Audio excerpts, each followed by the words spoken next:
अशोक खरात प्रकरण अजून ताजं असतानाच आता आणखी एक नवा धक्कादायक प्रकार समोर आलाय।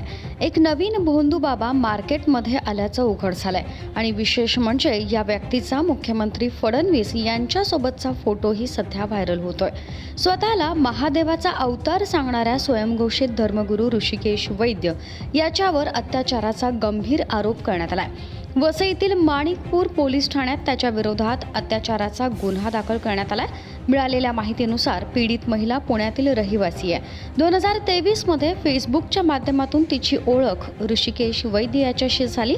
अध्यात्म शिकवण्याच्या बहाण्यानं त्यानं तिच्याशी जवळीक साधली। डिसेंबर 2023 मध्ये तो पुण्यात भेटायला गेला आणि मी महादेवाचा अवतार आहे असं सांगून महिलेची फसवणूक केली। त्यानंतर तिला मांजरी येथील एका लॉजमध्ये नेण्यात आलं, जिथं तिला गुंगीकारक पदार्थ देऊन तिच्यावर अत्याचार करण्यात आल्याचा आरोप आहे।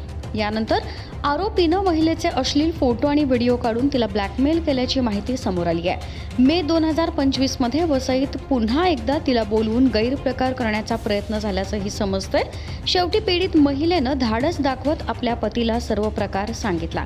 त्यानंतर माणिकपूर पोलिसांकडे तक्रार दाखल करण्यात आली असून पुढील तपास पुण्यातील हडपसर पोलिसांकडे वर्ग करण्यात आलाय। या घटनेमुळे पुन्हा एकदा बनावट धर्मगुरूंचा खरा चेहरा समोर आलाय।